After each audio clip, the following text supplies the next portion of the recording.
Hey Jumpstarters, it's Ron, and in today's video what I want to do is talk about responding to buyer requests. Probably one of the top 10 questions I get is, how do I respond to buyer requests so that I make sales?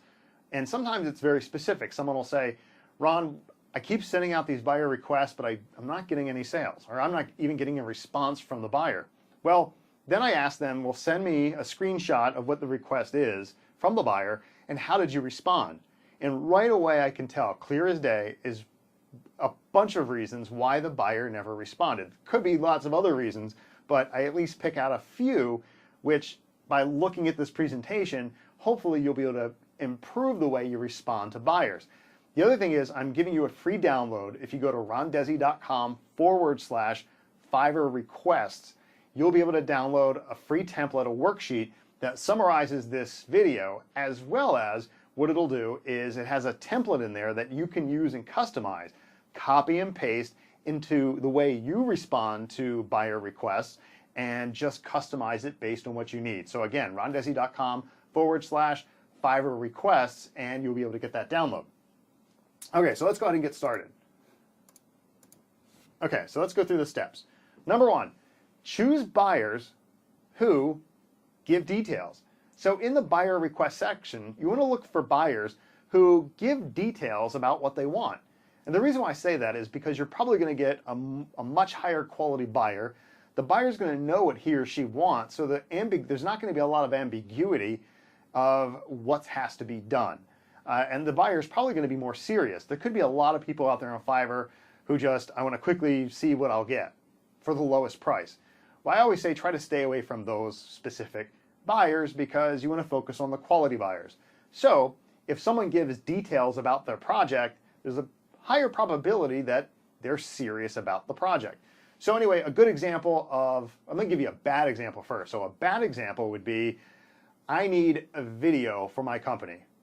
Okay, that's really generic, that's very ambiguous. What kind of video? An animated explainer video, a spokesperson, what is it? But if I were doing it and someone says, I need a male spokesperson video that's about a minute long for my company website to promote my products and services, and here's an example of what I'm looking for, and that person provides a link to a YouTube video, well, guess what? I'm going to respond to that because it's more specific. So that's the thing. You want to choose the buyers who give the details. The next step, step two, is you want to, after you're done, select all those buyers and respond to them. So you have about 10 responses, I believe, per day, depending on your level, etc. So whatever your max is, and if you're trying to get sales as a new seller, or if you're trying to just increase sales because your sales are a little flat one month or whatever it might be, use the maximum amount that Fiverr gives you to respond to these requests. So pick those and then respond. So send customized responses. Doesn't mean you have to type everything and spend 10 minutes or even 5 minutes crafting a response to each and every one. Your time is more valuable than that. So what I suggest is use the template that's in the free download, and you can copy it and then paste it and then customize it to your client, what the client wants, what your service is, how much you charge for your services, how much you charge for the extras, etc. So that's the power of that template. You can then copy and paste it and customize it to however you need it.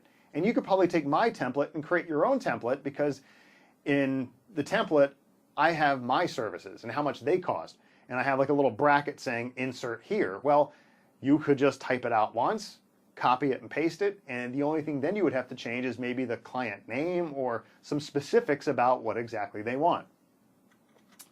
Step 4, answer questions. Let's say if the buyer doesn't click on the buy button right away, but they send you a message, make sure you respond to it in a timely manner and answer their questions and be attentive. So again, you have a prospect who's a hot prospect now because they're interested. They sent you a message, so they're a hot prospect. You want to make sure that you respond and answer their questions in a timely and attentive manner. Finally, step number 5.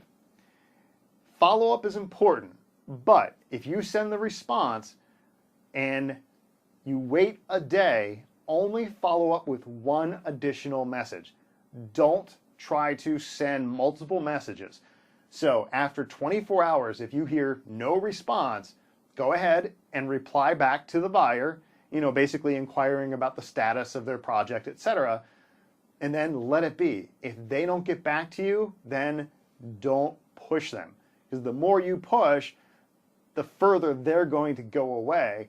And at the same token, the more you push, they could report you to Fiverr and say that you're spamming them. So that's it.